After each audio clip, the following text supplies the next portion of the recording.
Good evening, traders and investors. Will back here with another one, coming to you with a Wednesday market recap. Hope all you guys had a very good day of trading today. And in today's markets, guys, well, the volatility simply continues, and it all started off with a CPI report that came in harder than expected this morning, which rocked the markets to the downside. Now, the bulls were able to make quick work of that dip all throughout the rest of the day, buying pretty much everything, especially some names that were tech-related. And the QQQ actually ended green on the day. However, the rest of the indexes were flat. In other news today, we also got President Trump speaking with President Vladimir Putin of Russia, amongst other things, to end the war between Russia and Ukraine, and the markets did respond very well to that. We also had Jerome Powell speaking at a conference in front of some members of Congress, reiterating the fact that the economy was on strong footing. The unemployment rate was still at historical lows, the jobs market was strong, and that they are still confident in their ability to bring inflation down to the 2% target over time, although it will be a bumpy road, and that is in spite of talking about today's inflation report as well in that conference. So in today's video, guys, we have a few things to take care of together. Number one, we are definitely going to go over that inflation report. We're going to see what exactly happened, which elements came in harder than expected, and whether or not it's actually that big of a deal or not. I think one thing is for sure, guys, as you've seen, right, with all these volatility catalysts, the market is willing to buy these dips. The market really wants to run to the upside after being sideways for about 2 months of trading action at this point. However, every single time we get close to the all-time highs, something seems to come up. But the technicals do show that the bulls are accumulating some very decent longs here, and we could possibly be looking for a breakout to the upside as we move into favorable seasonality throughout the end of the month of February into early March for a possible springtime rally. So we'll take a look at that inflation report, number one. Then number two, of course, we will go over our major technical analysis rundown of our major market indexes on the right-hand side here. And thereafter, take a look at our big tech names as well and see whether or not there's still some very good buying opportunities in big tech. In my opinion, there still are. And lastly, take a look at my portfolio as well for a few of the trades that I made today and which trades we have remaining into the rest of the week. So without further ado, guys, let us jump right into the action, shall we? So the SPY was down about 0.32%, still struggling, still battling back from that inflation report, but you can see the bulls were able to buy the dip in a very healthy fashion today. The QQQs, largely the same. The bulls able to buy the dip despite getting rejected once again from our around all-time high resistance area. All in all, it was not a terrible day in the markets. The market started off bright red, 1.2% to the downside, and we were able to kind of pair those losses all throughout the day. So taking a look at the heat map here, you'll see that, well, it was not that pretty, right? The inflation report did have some lasting effects on the market, and you can see that by the amount of sheer red that was in the markets, but everything was not bad. We did have a few names that were green to the upside here, some software companies as well, Apple and Tesla taking the charge for your Mag 7, Meta as well, continuously putting in some gains, financials, healthcare, and the bottom half of the market not liking it too much because when you get a harder than expected inflation report, yields tend to go on the rise, and as a result, all of your interest rate sensitive sectors did not quite enjoy today's price action. On the one-day relative though, guys, we do see two sectors that were green on the day, consumer defensive and communication services. Communication services largely led to the upside by Meta and a few other names in that segment, such as Netflix, which was up about 2%, but overall, those two were the only ones that were green. Everything else to the downside. Energy, once again, taking the biggest hit. On the 1 week relative, guys, well, as we remain range bound largely on the SPY, as you can see from this chart right here, simply trapped in some form of a tightening range. On the 1 week relative, guys, it's really push and pull between various sectors. We have half of the market green, half of the market red, but overall, the market still remains fairly balanced all throughout these volatility catalyst events. So before we get into more technicals, guys, let us dive into that CPI report and see what exactly happened for the markets to drop 1.2% today. So the CPI report was as follows pretty much. Let me just load up the chart right here, and we will see that lower, if I can find it, as a matter of fact. Okay, so lower right here, guys, my bad. So the CPI coming in 0.5% versus the 0.3% month-over-month consensus. That was much harder than expected. The headline number came in at 3% versus a 2.9% expected. Core month-over-month 0.4 versus 0.3, and the core headline number 3.3 versus 3.1. So coming in all across the board harder than expected. This now marks the fourth consecutive month in a row that we've been getting harder than expected inflation reads. However, it was not not broad-based inflation. As we've seen over the last 4 months, the inflation reads, although have been coming in harder than expected, it is not broad-based inflation. You have some sectors seeing some resurgences of inflation for various reasons, but overall, it is not a broad-based inflation similar to what we saw in 2021 and 2022. Are there still some sticky points in these reports? Yes, absolutely. But would we say that the markets are showing a big red flag for inflation? I wouldn't be able to draw that conclusion just yet. So here's the inflation breakdown, shall we? The biggest one was eggs. Eggs up 15.3% month over month and 53% year over year. Now, that is not just because of supply and demand. That is essentially because of the avian flu outbreak that's been happening across the United States. If it were not for the avian flu outbreak, guys, the prices of eggs would not be up that much. But this was one of the largest components to bring up your CPI, especially in relation to food.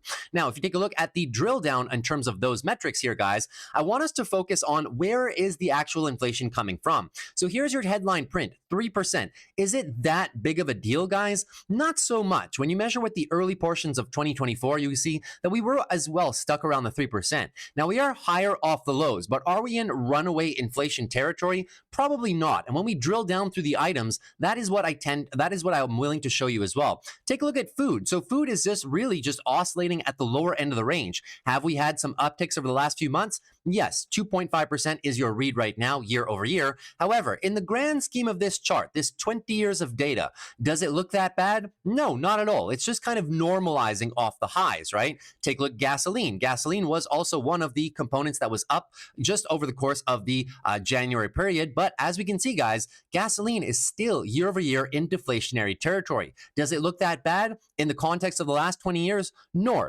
looks very normalized, doesn't it? If we take a look at goods overall as a whole, what are goods doing? Are they skyrocketing? Well, as a matter of fact, no. Are they up from the September lows and August lows? Yes, but we are still in deflationary territory. Barely, but we are down 0.1% year over year, roughly in line with the normalized territory that we've been in over the last 20 years.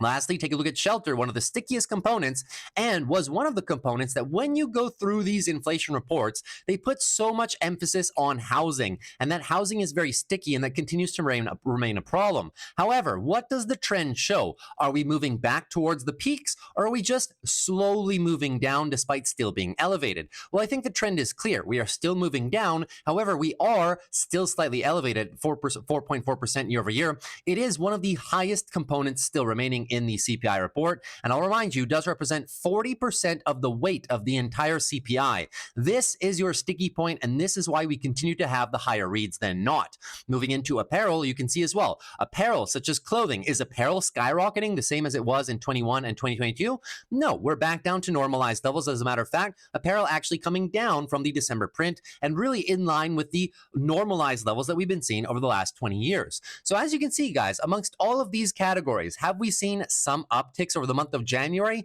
Yes, but are we able to say that it's broad-based inflation and runaway inflation? Absolutely not, guys, which is why when Jerome Powell says that the target for inflation is still able to be maintained, he is somewhat correct, right? Powell was saying that the Fed has made great progress on inflation, but we are not quite there yet to the 2% target. He referenced today as well. Today's inflation print says the same thing. As a result, the Fed wants to keep rates restrictive for now. This was the conference with Jerome Powell early on in the morning. So overall, guys, the inflation report, even though the headlines will say it's a disaster, when you actually drill down through the data, you can see it's actually not as bad as the media does like to portray.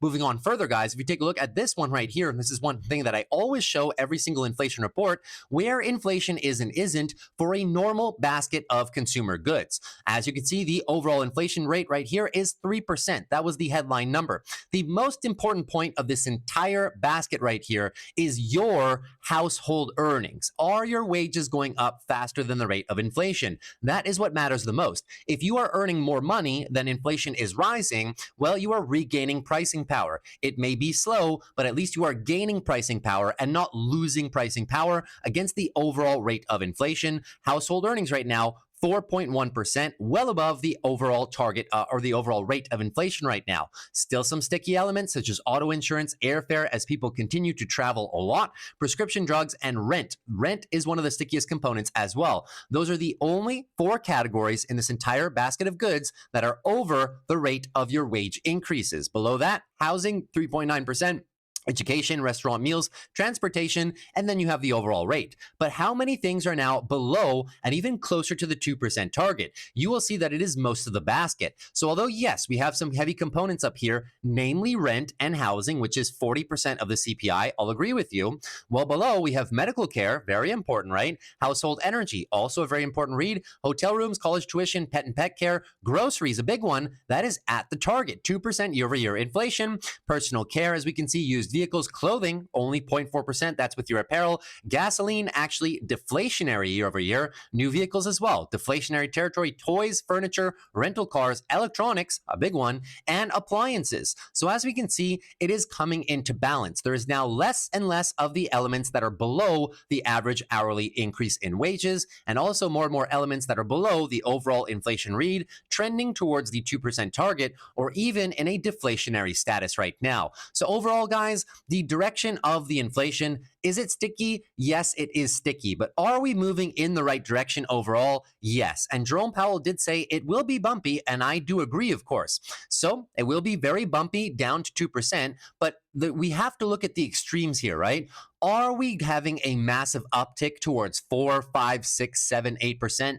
No. And I think the market is starting to now read through all of these inflation prints, and that's why there was a lot of buy the dip action this morning. The fact of the matter is, guys, that when we're standing right now at a 4% unemployment rate, as we got last Friday with the non-farm payrolls, the economy right now is doing fairly well. GDP is doing good. Economic output and activity is doing good. The unemployment rate is somewhat low as well, historically low, 4% to target. And inflation, although is somewhat sticky, is now a lot lower than it was just a few short years ago. So all in all, although it was a harder than expected report, guys, I do not think there's any major red flags with this inflation report, which is also why I believe the market was very keen on buying these dips this morning. So that is everything for your inflation report, guys. Now let's dive into the technical analysis portion of the video, shall we? So in terms of technical analysis, guys, I want to focus on the futures chart because when we look at the S&P like this, it looks a little bit messy. You can see a tightening range.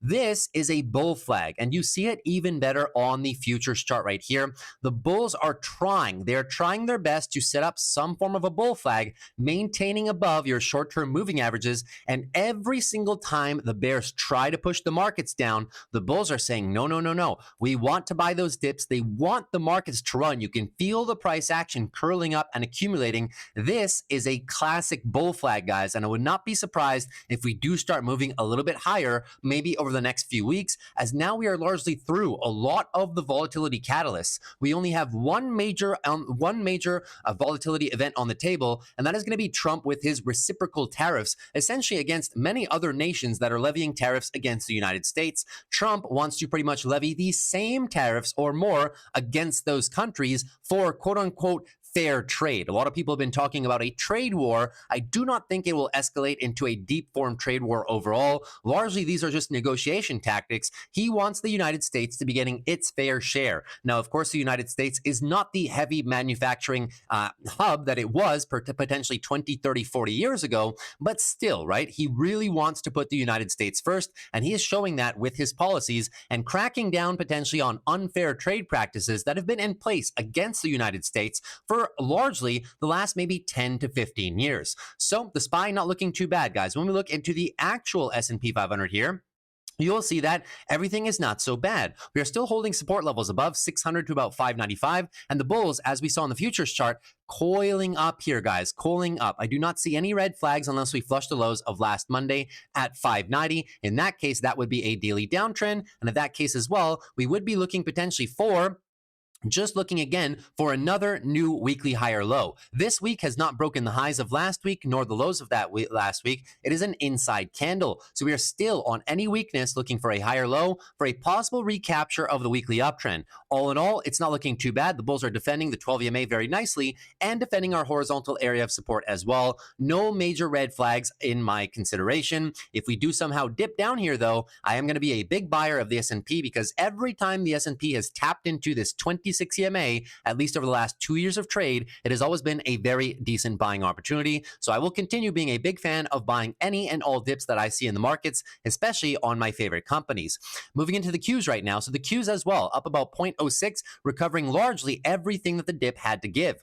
That being said, we are still trying to find somewhat of a higher low and go for the daily trend change. But every single time we approach this all-time high region of resistance, something happens. And today was no difference. Today was, of course, the CPI. That being said, no major red flags. Even if we fall a little bit lower, guys, we're just looking for a higher low at this point. Anything above 511, just going to be looking for a higher low for possible further trend continuation to the upside for the bulls. So we will see if they can get it done over the next few days. Overall, no major red flags. And as I said with the SPY, this is also going to be a buying opportunity. If we come down here, guys, I'm once again going to be buying these dips every time we pull back into the 12 EMA over the course of the last, 24 months of price action. When you go back on this chart, it has been a very decent buy the dip opportunity for these markets. So I will continue to remain cautiously optimistic, such as Jerome Powell, and I will continue maintaining a bullish leaning bias, meaning that I am net long these markets. Moving into financials right now. Financials not losing too much ground, but of course today's skyrocketing in yields because of the inflation report did not help. But the bulls did buy the dip and they bought the dip hard. Higher lows are set at about 50.41, which means just looking for a daily higher low for possible further trend continuation, right? Reacting nicely at the 12 EMA. But even if we lose this, guys, even if we lose the structure and go into a daily downtrend, is it that big of a deal, as I've been saying the last 2 weeks?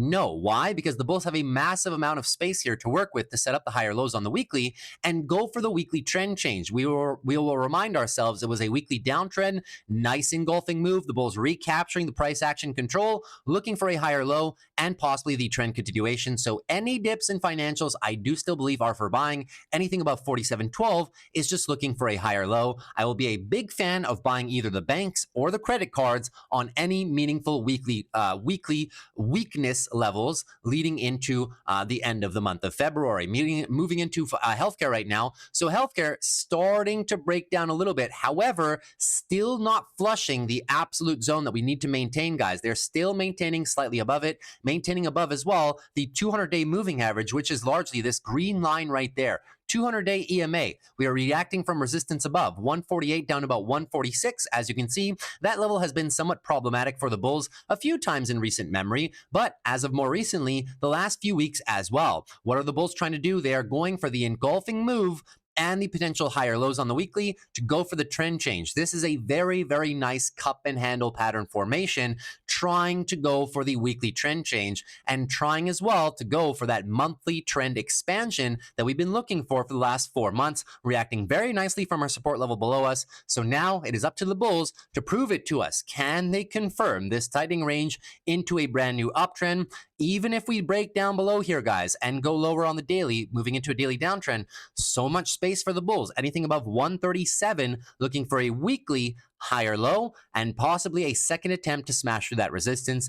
Healthcare, not looking too bad, all things considered. Moving into semiconductors, well, there's really nothing to see on this chart at all. There has been nothing to see on this chart, guys, for the last 6 months overall. I keep saying the semiconductor market is divided into two main components right now, data centers and then consumer facing. The data center plays are doing really, really well because that is where a lot of the capital is flowing. What is not doing too well? Stocks like Micron, stocks like Qualcomm, stocks like Texas Instruments, and other names that are very heavily exposed to consumer electronics, namely phones, cars, and also personal computers and personal electronics. Those are still somewhat in a weak phase of a demand cycle. It should be recovering by the second half of 2025, but I'm just not playing those companies. I would rather stay focused on the data center specific ones, which is why you have a push and pull across a lot of the industry right now. We're just trapped in a range, guys, trapped between 260 to 250 resistance to the upside, to the downside 233 to 220. I will remain the same thing that I've been saying for the last 3-4 months at this point, guys. When you start touching into the lower end of the range, great buying opportunity. I'm writing short puts under the market on 3 companies and only 3 companies in all of semis: NVIDIA, TSMC, and AVGO, because that is where all the money is flowing right now. They do not have any problems with consumer demand. All of their demand is pretty much for data centers. That being said, the bull's looking for the daily uptrend shift. The only problem is we're encountering some resistance. So until the bulls clear and clear in a decisive fashion this resistance area, I'm not willing to say that we are ready to go for the actual weekly trend expansion that we've been waiting for the last 6 months. Moving into the Russell at this point. So the Russell also a little bit weak, but that's completely normal, guys. The Russell is comprised of a lot of components such as financials, healthcare, and industrials, which are its main components. When those are red on the day and you have yields pretty much going through the roof as they were yesterday, the 20-year was up, almost 2%. The 10-year was up 2%. It's very natural that the risk on trade, the Russell, is not going to be able to run as much as it wants to, right?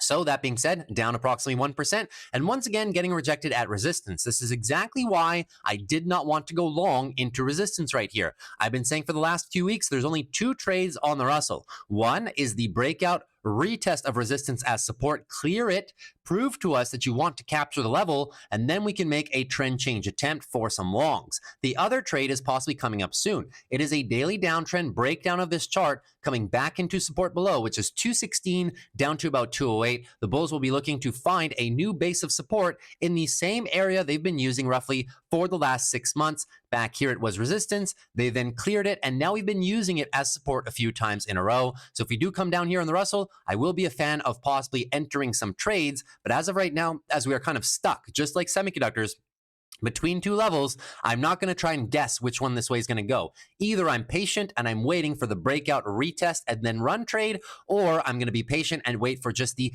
pullback into support trade overall. Hopefully that makes sense. And now lastly, our Dow Jones. Dow Jones down about 0.5% today, but overall not looking the worst. Higher lows are still set at 43,900. The bulls are just looking to establish some form of a bull flag at the highs and looking to potentially accumulate before moving for one level higher beyond the all-time highs. Now, in the event that we lose these lows and flush and set up the daily downtrend, I'll remind you who's in control of these charts right here. It is the weekly bulls. Weekly downtrend, huge engulfing move, creating a lot of space off the lows, looking for the higher low for the possible trend change. Look how well the bulls have reacted every time we come between the 12 and 26 EMAs. The 12 is the yellow line, and the orange line is the 26 EMAs. Every single time the Dow Jones pulls back between those 2 levels, AKA, we might be seeing one right now, it has always been a very good buying opportunity. If you also line that up with the closest area of support, which is down here, 43,300, down to about 43K, you end up with a zone that I like to call an area of confluence. Could be very interesting for some long exposure for continuation into the Dow Jones. So overall, the index is not looking too bad, responding adequately to today's inflation. I would not say that we lost any major levels in that process. Now, moving on to some other names here. We're going to take a look at yields because yields have been moving a lot in the last few days, and as a result, we have now somewhat lost the daily downtrend, right? We knew that the yields were coming down in a very nice fashion, but now we have an engulfing move by the bulls. What does that mean? The clearest time frame here is the weekly, guys. We never lost the weekly uptrend, so the yields are still very, very sticky at these higher levels. You need to see a breakdown on a weekly time frame to give you an indication that, yes, we are looking to push these yields lower and lower and lower over time. That is the monthly time frame. As of right now, though, still remaining slightly sticky on the 10-year around 4.6, so need to watch out for that weekly downtrend, guys. The daily price action can only show you so much.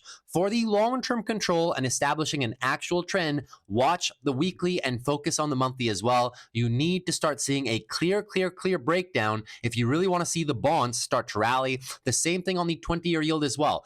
20-year yield, although we've had a very nice sequence of daily downtrends over the last, let's say, 3-4 weeks, just a few short days here, inflation, the tariff narrative, the CPI as well, not helping, engulfing move. Can we recapture and go back to 5%? Yes, but you need to see, guys, what you need to see is a clear breakdown of a weekly downtrend, and then you will know, okay, we are probably in store for maybe more declines in yields. As of right now, yields still being sticky. And what does that mean for bonds? It means that the bond trade is still going to move excessively slow. Right now, I still do believe it is a nice buying opportunity for bonds, but as I've been saying this entire time it's been rallying, guys, these volatility events will throw wrenches pretty much at you in terms of the bond trade. That being said, I think it's a good level to build a position for a medium to long-term exposure trade. However, you need to be focused on the fact that this trade is going to take a lot longer to play out than most people expect. So if I had to do calls on this or TMF, guys, it's going to have to be June 2026. No earlier than that, guys. These yields can stay stickier for longer as we continuously battle with the tariff headlines, the inflation headlines, supply and demand of overall the bond market, so keep that in mind. Now, moving on further, we can see here that Bitcoin, as a matter of fact, is also doing absolutely nothing. Bitcoin has been barcoding now flat for roughly the last 2 weeks of trade. Who is in control? Well, it has to be the short-term bears. We are now still under our area of resistance, which is 1015, down to about 98,000. Overall, we are not able to really pierce through that resistance level. However, with CPI, you can see we did not also have a major tumble on Bitcoin either. That being said, if we do continue our declines here, daily downtrend will continue, and then we are looking at below support 91,500 down to about 87.5. This is where I want to be playing a little bit of Bitcoin, because right now it's same as pretty much semiconductors. We are just trapped between two levels, guys. It is just a tightening range. Do not get chopped up by this range. When we come down to the lows, I will be writing short puts way under the market, and we'll be coming to highs. I will be selling those positions for a nice little profit. Of course, I am holding some Bitcoin long term, but in terms of talking about swing trades, I'm just going to continue playing the range the same as I did the entire portion of a good portion rather of last year, playing the range lows and then selling near the highs, guys. That's all the name of the game right now. It comes down to the lows with some fear news events and stuff like that. Big 3, 4, 5% candles on Bitcoin. We write short puts way below the market, and that is how we collect some very decent premium. Ethereum as well is largely just flat, right? Ethereum is a clear weekly downtrend. So knowing that it's a weekly downtrend, knowing that overhead is resistance 2,900 down to about 2,700, knowing all that, why would we be looking for the moonshot, guys? It's just not going to happen. Bitcoin needs to run first. Then Ethereum needs to run, and only when Ethereum runs will you start to have an actual altcoin rally. As of right now, though, decent area of accumulation for some Ethereum if you're looking to play it. I'm also, accumulating a little bit of Ethereum too. You look at the monthly, guys. I mean, we're literally just trapped in a huge range. It needs Bitcoin to move first. This is what this Bitcoin dominance chart shows. Bitcoin is the lead bull in crypto right now. If you want to see a decline, or rather, if you want to see a decline in the Bitcoin dominance chart, and where you want to see Ethereum and the altcoins start to outperform, we need to start to set some weekly downtrends. But as we see when I pull on this monthly chart, it has been a story of all about Bitcoin, guys. The rest of the market is doing absolutely nothing. First things first, Bitcoin needs to smash the level. It needs to break 110 and start running to 115, 120, 125. Only then will you rekindle the crypto bulls. That money will rotate into Ethereum, and then it will rotate into everything under Ethereum as well. So altcoin rally, I still do believe there will be an altcoin rally, but we need to be patient, which means pace yourself with the buys. You should be buying very slow and very methodical right now, not trying to time the absolute bottom, because we've seen how bumpy the crypto markets can be. Now, moving into our big tech names, shall we? So moving into Apple having an actually decent day today, 1.83% to the upside. Apple doing something today, resetting the daily uptrend and almost breaking through our level of resistance here, 237.29. Overhead is that resistance, and we are now almost through that and starting to come into the earnings candle. So Apple is not looking too bad. Daily uptrend being set means that we have found our weekly bottoms, and the market bulls on Apple are potentially looking to push this one a little bit higher. Not looking too bad at all. The next stop, of course, is going to be your $250 psychological level of resistance. So we will see if the Apple bulls can keep it in check. Now, am I playing Apple here? No, I don't like the valuation of the company. And also the swing trade attempt, guys, although it does look decent, I just don't think Apple has it in themselves without buybacks, like on fundamentals alone. I just do not think they have it in them to put together a rally all the way over to 300. Maybe I'm wrong. Who knows? I still have my Apple long-term shares, but I'm not looking to add swing swing trades right now, guys, the valuation is a little bit too high. And in terms of the price action as well, I would have much rather preferred getting Apple 215 all the way down to 210 when we're at levels that are crushed. So right now, unfortunately, no trades for me, but the chart, all things considered, is not looking too bad. In the event we get rejected and come right back down, I'll remind you support is down here 225 to 215. I want to play the lower end of 215 because if I'm to play Apple, I need to get the best possible price. Moving into AMD right now, AMD actually green on the day as well. So AMD has been green 3 days in a row, but literally has not moved, right? Not that volatile right now, just not moving overall. We know the context of AMD has just been a monthly downtrend, has also just been a weekly downtrend. It's downtrending on everything, guys. Weekly downtrend, clear as day as well, right? Big weekly downtrend, and also a daily downtrend as of lately. The bulls need to start everything from scratch. First, you need to set up a nice engulfing move, recapture the daily uptrend. Once that is done, then you need to look at the weekly size of the bounce to recapture the weekly uptrend thereafter, and then eventually, you're going to need the monthly uptrend. So as of right now, considering the fact that we are in downtrends all across the board, my best strategy that I'm using to play AMD is whenever this stock is red, I'm looking to write puts under the market around $100. I think the valuation is good down here, and we are in support right now. 110 roughly down to about $98 is that support range. The valuation is very decent for this company. They'll be looking to expand their data center offerings throughout 2025, and I think the risk to reward profile of this trade is still fairly attractive. Now, I know AMD is a very polarizing stock. Some of you like taking this trade, some of you absolutely hate it. I'm not here to convince you either way. I'm just showing you guys the levels and the fundamental valuation and telling you guys that I am willing to take that gamble because I do feel that it is a favorable risk to reward profile. Resistance above us though, 120 to 135. We will see if we can ever pull into there, how they deal with it, right? So that is just the fact of the matter on AMD. Now, moving into Amazon next. So Amazon continues to remain one of my favorite trades for 2025. They're expanding their AWS offerings extremely well. Amazon Prime Video is doing very good too. Their advertising business is going full steam, and the e-commerce business is once again one of the most dominant services across the entire planet. Now that being said, Amazon is coming into support right now, 230 down to about 225, trying to tap into the 50 EMA as well. We know the context is right now possibly a daily downtrend, and if the bears do extend that daily downtrend into the lower levels, we're going to come into my defined buying area. The weekly bulls are in full control, and I do think this weekly chart is the clearest chart for Amazon right now. Looking for a weekly higher low, anything pretty much above your 215 level, going to be looking for a weekly higher low for possible further trend continuation. Now, keep in mind as well that even if the weekly pulls down a little bit more, what are we looking for on the higher time frames as well? The monthly. The monthly is what provides the absolute best context as well. Looking for a monthly higher low for possible further trend continuation.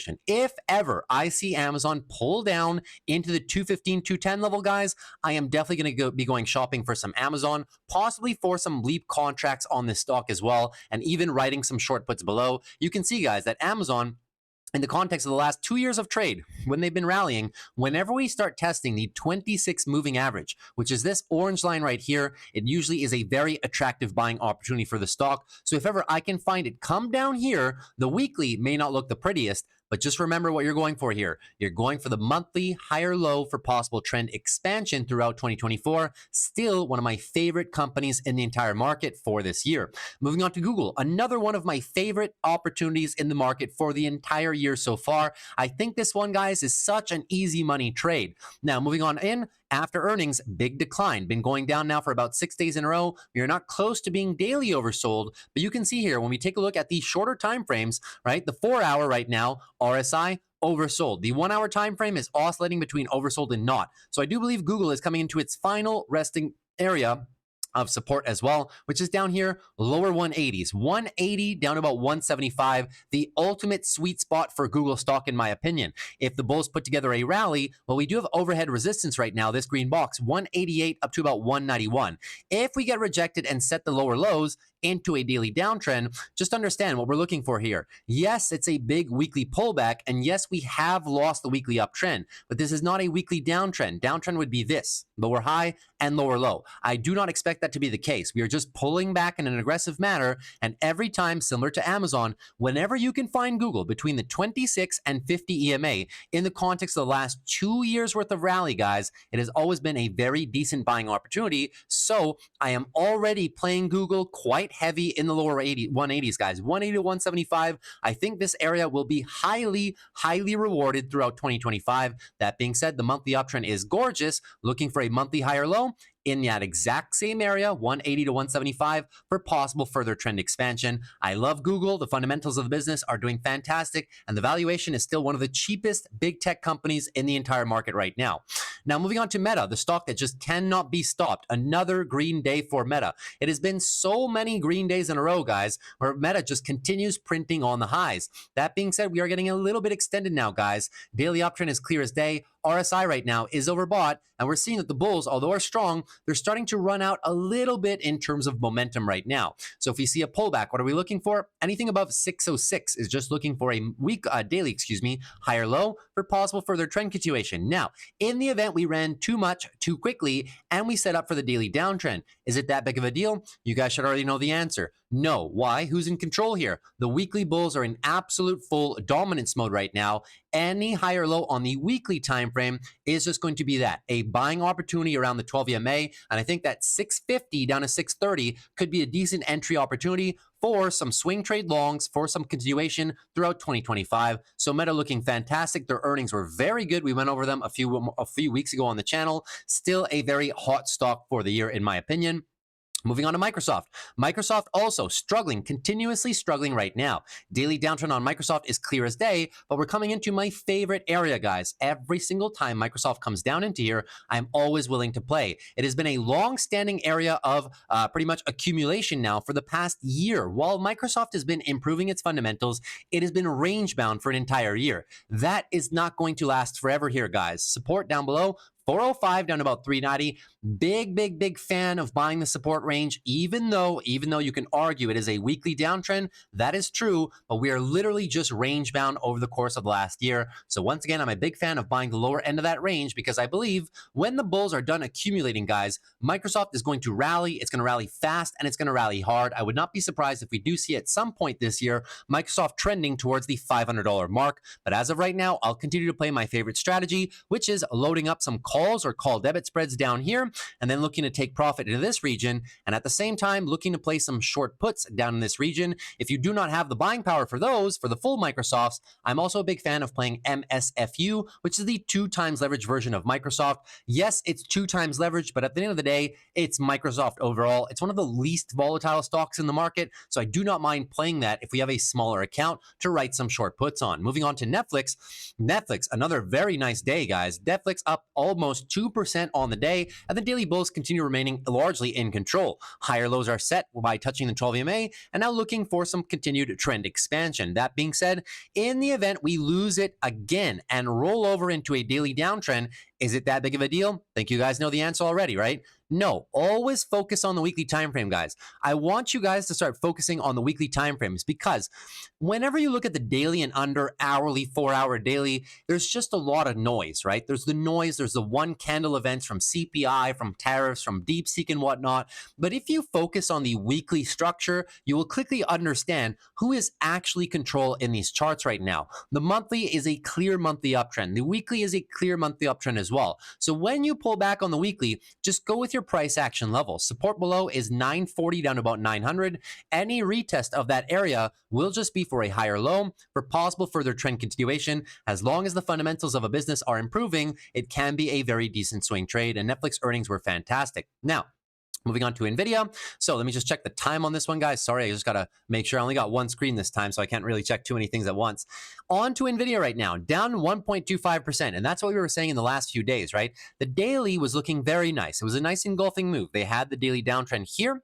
Now we get the engulfing move. What are the bulls trying to do? Trying to go for the trend change, but they could not get it over this area of resistance in one clean shot. 134 down to about 130, and that's what we were saying. There's a high probability NVIDIA gets rejected here, goes for the higher low, gathers more strength, and then goes for the smash of the resistance level. apparently that is exactly, apparently that is exactly what the bulls are looking to do right now. If we see further weakness, guys, I'll be a big fan of writing short puts once again down here, 120 to 115, right below this green line, which is the 200-day moving average. Big fan of doing some NVIDIA short puts. They have earnings coming up in a few short weeks of time. So yes, the weekly is not looking the best. It is a weekly downtrend right now, but overall, we haven't lost any major levels. And on the monthly time frame, we are still just looking for a monthly higher low for possible further trend continuation. Is earnings going to be the catalyst that shows us that NVIDIA is still as strong as it once was? I think so, guys. Big Tech literally just told us they are spending a combined $350 billion in 2025 on building out their data center infrastructure, and that will also carry into 2026. So keep that in mind, guys. Most of that money is going directly to NVIDIA, so I think that their earnings and their guidance should be quite good, and that might be the catalyst that actually gets us that NVIDIA momentum rally to the upside. So just be patient and wait for earnings. We'll see what happens. Now, moving on to Tesla.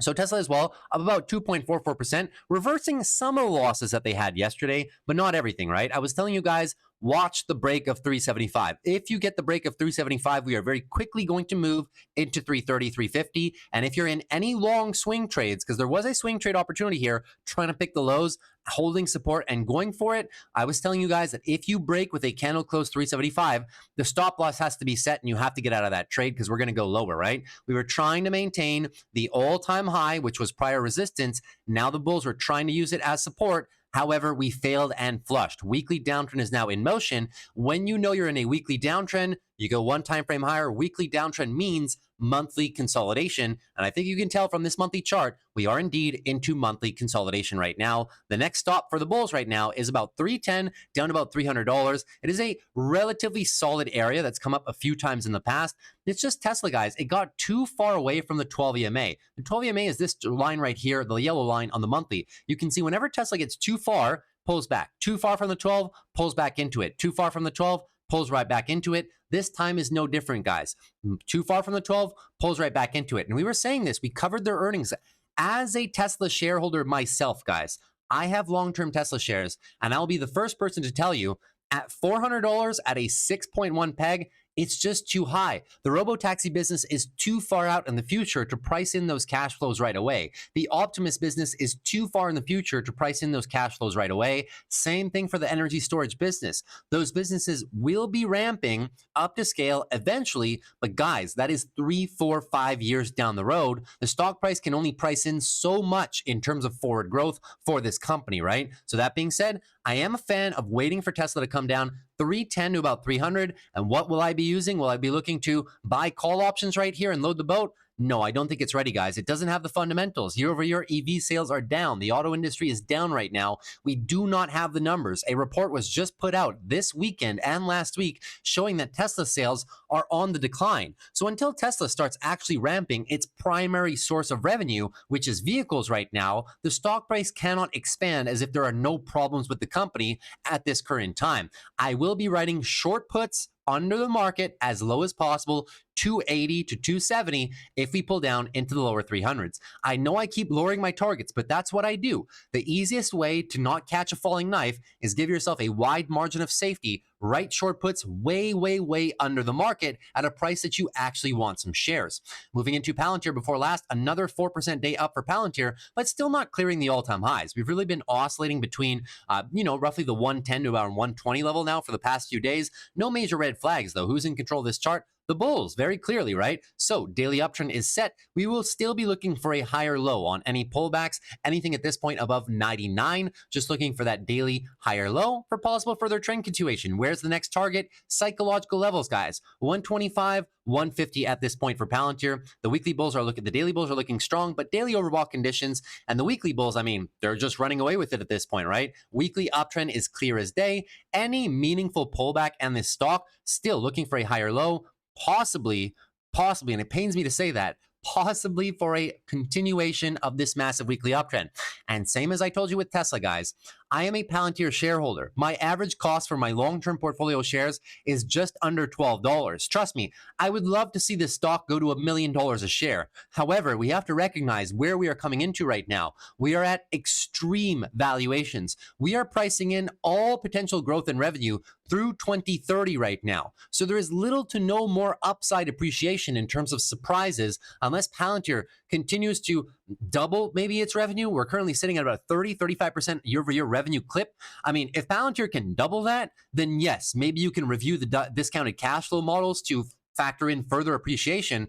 But I mean, the valuation right now is extreme, guys. 8 PEG, which is extreme, and a 62 price to sales. You are paying 62 times next year's sales for this stock. I know a lot of people don't care about fundamentals when it comes to a hype and momentum stock like Palantir, but they have to be in the back of your mind, guys. You have to start taking your foot off of the gas. So at this current time, I think, and I've been doing it as well, very decent opportunity to be writing covered calls or taking some profits. I know it looks like this one is just going to rally forever, guys, but the company's worth $270 billion right now. How much revenue are they actually bringing in? Not even $3 billion. That is way, way, way, way expensive, guys, in my opinion. And I am saying that as a Palantir shareholder with a crazy cost basis. Trust me, I'm up 10x. I really don't care if it keeps running, you know, but you have to call it how it is sometimes. And this one is starting to get a little bit overdone and a little bit expensive. So keep that in mind. Moving into SOFI right now, SOFI down about 0.4. SOFI is just chilling right now. I mean, the context is still this sweeping daily downtrend for the bears, but we have not broken any major levels. The support area to the downside is $14 flat right now, which is an area that's come up in the past 2021 overall, and the bulls seem to be holding. Now, what are we looking for on the weekly? Looking to find a weekly higher low to possibly build some accumulation positions and go for the weekly trend recapture, or rather trend continuation, because we haven't lost it. The lows are here, right? 1361. The only red flag comes if we break 1361. If you break 1361, all momentum is lost, unfortunately.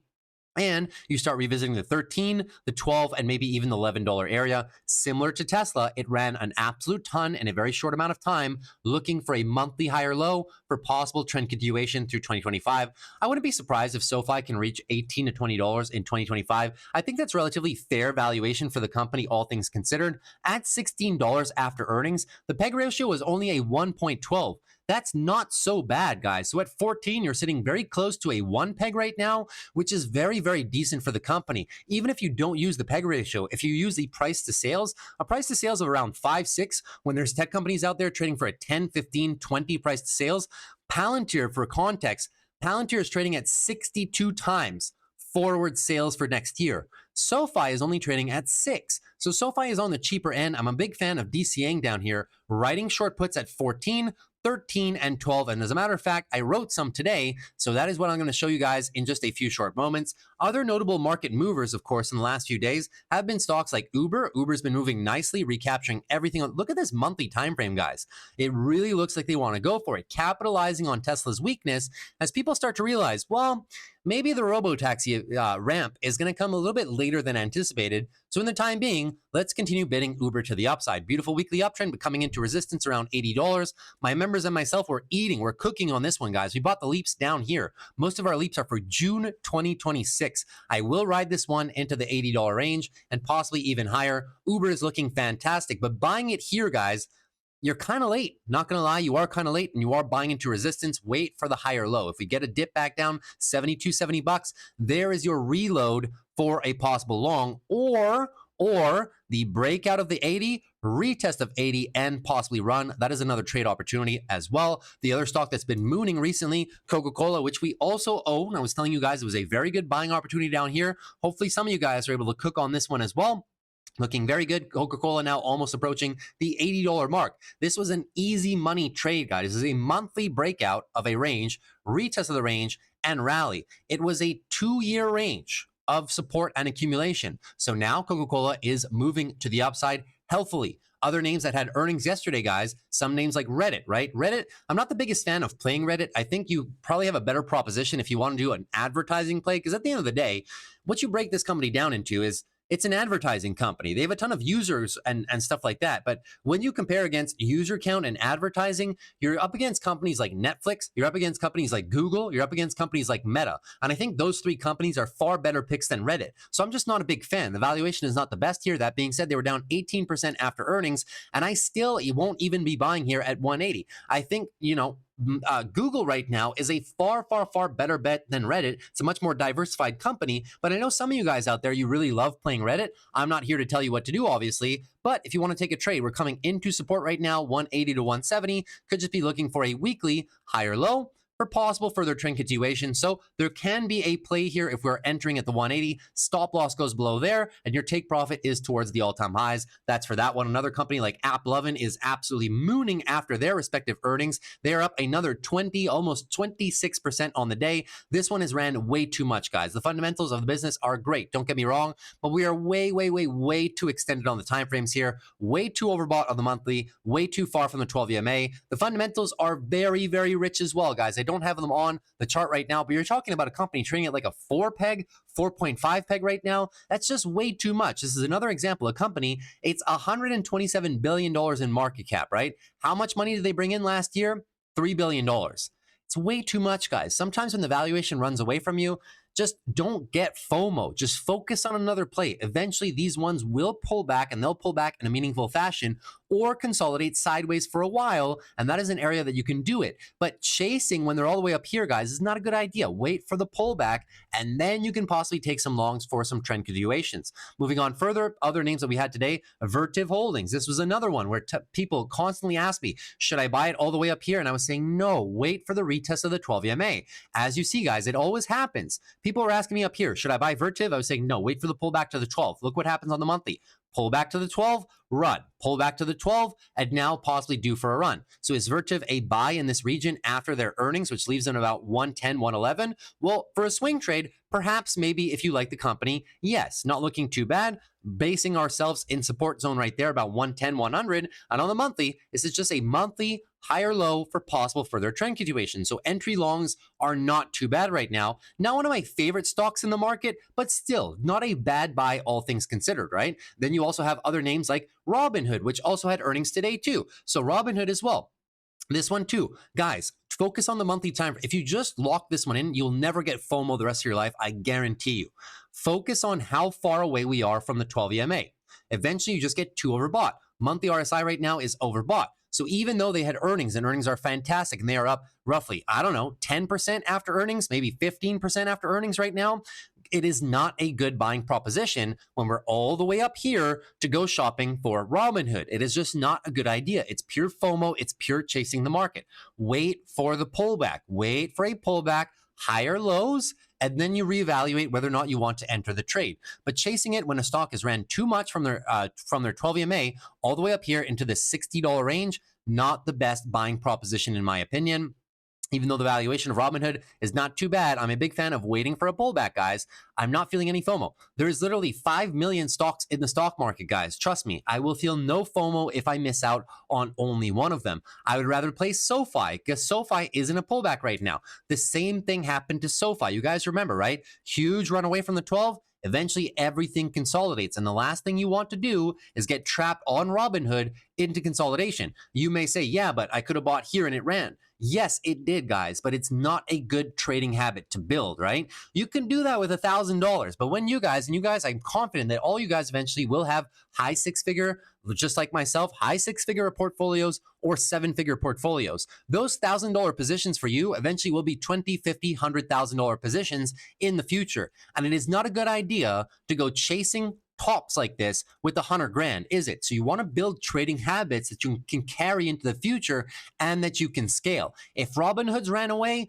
no problem at all. We go looking for other stocks, and other stocks at good levels. There are many, guys, and I bring some up every single time. So those are just some trades that I felt that I should bring up, noteworthy after earnings. Now let's take a look at my portfolio to see where are my trades? Which stocks am I being patient and buying and not buying too extended from the 12 EMA? Let's have a look at those right now, shall we?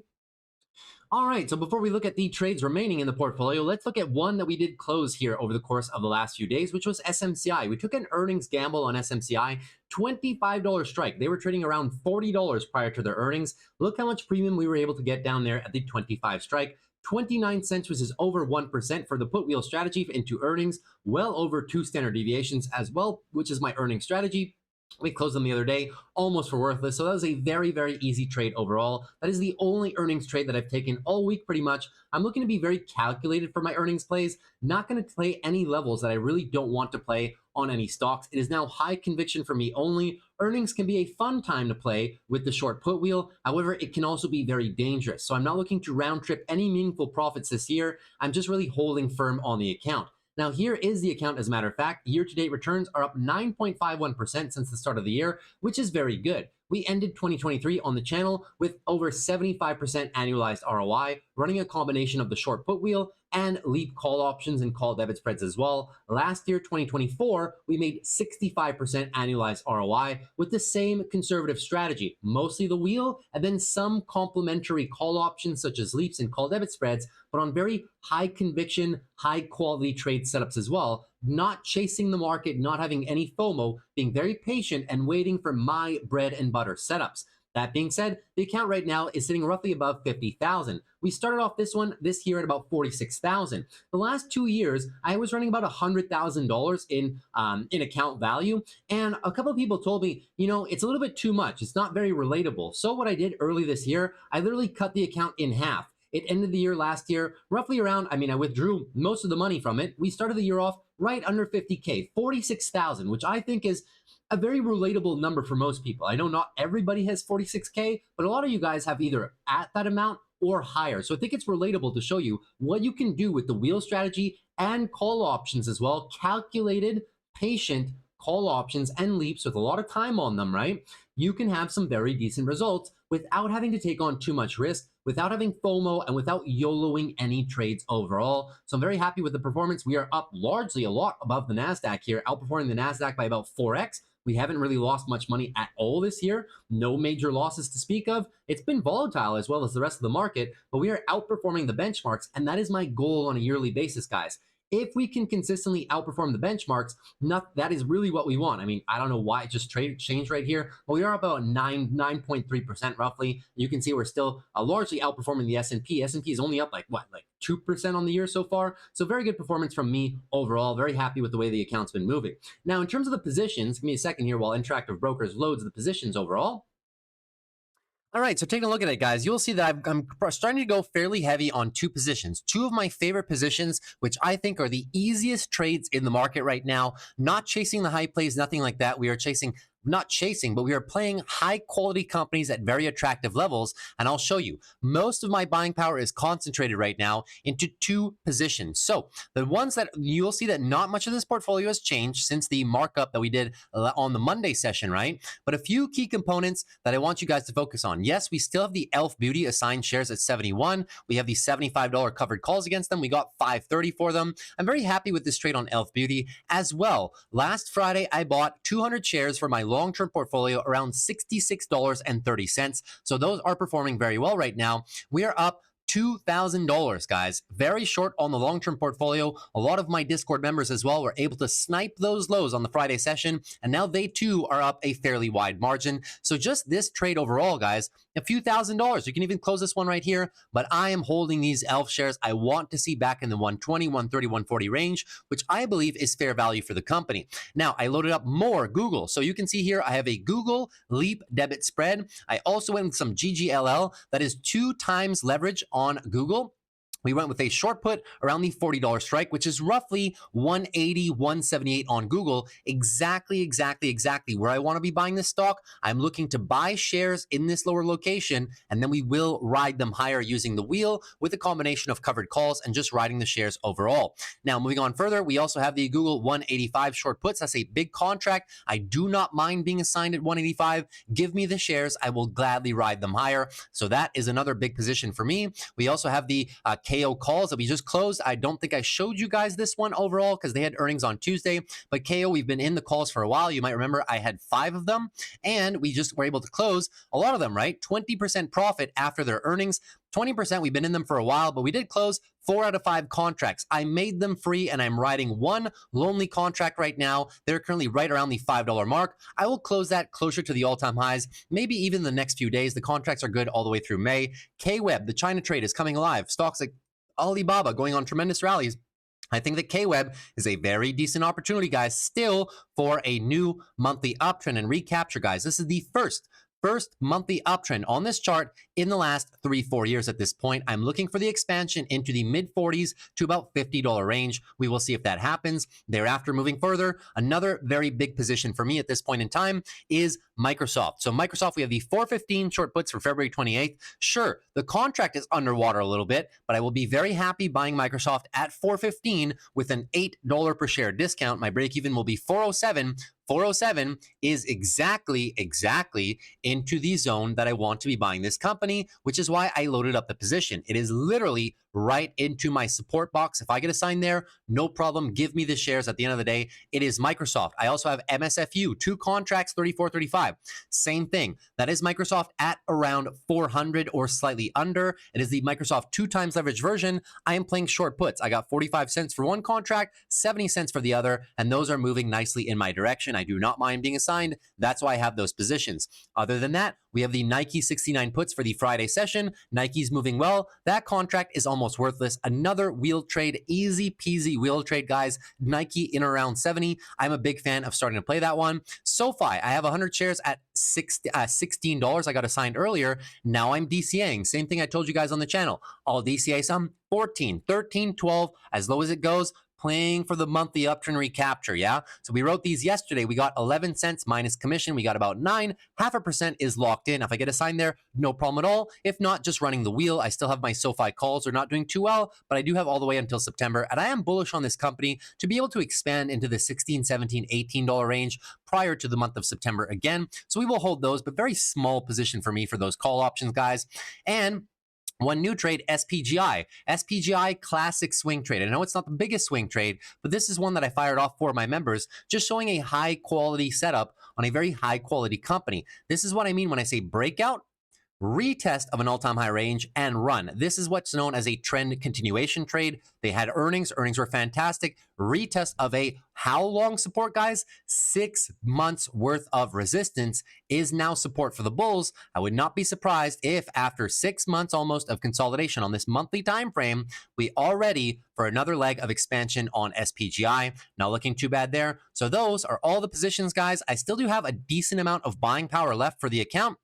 We also have some NVOs, but overall, guys, I'm just playing the same companies over and over and over and over, keeping it relatively boring because, as you guys have seen, boring more often than not does work, and you can outperform the benchmarks without going for the absolute pure YOLO plays. I'm just showing you guys how to consistently, with good structure, build up any size portfolio through very high quality trades on high quality, high conviction companies. So that is everything for today's video. Hopefully you guys enjoyed that. If you did, consider dropping a like on the video. I would appreciate it for the growth of the channel. Also consider subscribing to the channel if you're new. Would love to see you back here. We do these videos pretty much every Monday through Friday. However, there will be no videos here Thursday and Friday, guys. This is going to be my me time. As you guys can see, I'm currently traveling across Asia right now for the next month. We were in Japan last week, and now we are in Thailand. I'll be moving on to Singapore, moving on to Bali. So I'll be doing a lot of traveling, guys, and, enjoying myself in the process. So I'll be doing videos Monday through Wednesday. Unfortunately, no videos on Thursday, Friday.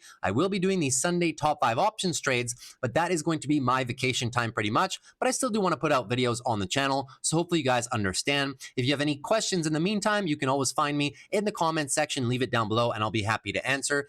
And if in the event you want my trades in real time, because yes, even through my holidays, I'm trading with the Discord members every single day of the markets. So if you guys want access to all these trades, I'll show you all the trades from the inception of the Discord. The green check marks are win. The tiny little red circles are very small losses. These are all the trades since the inception of the entire Discord. I do everything. Short puts, put credit spreads, call debit spreads, leap call contracts, short-term calls, share swing trades, every single strategy, guys, we can run depending on the size of your account, and they are scalable up or down depending on the size of your account as well. So small account, medium account, large account, I do cater to some trades to everybody. And if ever I do a trade that you guys don't have the size for, you can always ask me, how can I do this trade with a lesser size account? And I'll be glad to help you out. Those are all the trades since the inception of the Discord. I'm very transparent with my wins and my losses, unlike other YouTubers potentially. As you guys have seen over the last 2.5 years, I will show you the account, very consistent with the trades. So you get access to all the trades in real time. You also get access to the private morning live streams, which we do Monday through Friday pretty much at the open for about an hour and a half every single day. You see me trade live, and you can ask me all your questions on your stocks and your options. They are all recorded as well. If you cannot attend, they are recorded for you to view them after. You can ask me your questions in all of our chat rooms all throughout the day. I'm very quick to answer as well. You also get access to the private videos where I show advanced level strategies that I do not show on YouTube, many of which cater to small accounts, but many of which cater to very large accounts as well. I'm very used to working with very large accounts. I have one myself, high six-figure account, and the trading strategy is slightly different. So in the event you want those private videos too, that comes with the Discord as well. And lastly, guys, you also get access to my watch list, all of my watch lists, right? This watch list, but also my options watch list that I use for the wheel and looking for call options and things like that, swing trades, my large account wheel watch list that I never show, high quality, high conviction companies. There's about 20 of them, the toll booth companies in the market, guys, that is very easy to run with a high six-figure account. I never show that one on YouTube. I do show it to all my Discord members, and we do Sunday prep for all the large accounts as well, all my high quality company watch list as well. And also, guys, you get access to copy paste of all my charts. If you guys like my technical analysis and you want to copy my support and resistance zones all throughout these charts over hundreds of different stocks with a click of a button, you just copy all my chart setups. It copies right into it. You don't have to do anything. And at the same time, you get access to all my annotations. Whenever you see me annotate these stocks with fundamental analysis, such as these Amazon earnings right there, same thing. Just copy paste. All the chart layout comes with all the annotations. So you literally have to do none of the work. You can let me do all the work for you. So if any of that interests you guys, the link to the Discord is down below in the description. Hopefully I see you in there soon. And if not, I guess I'll see you back on the channel. So as per usual, guys, it is my pleasure doing these videos. Hopefully you guys are doing well. I will see you next on the Sunday session for the top 5 options plays of next week pretty much. Other than that, hopefully you guys close out the week strong. Have a good week. Love you very much. Thank you as always for watching. That's it for me. Take care and peace.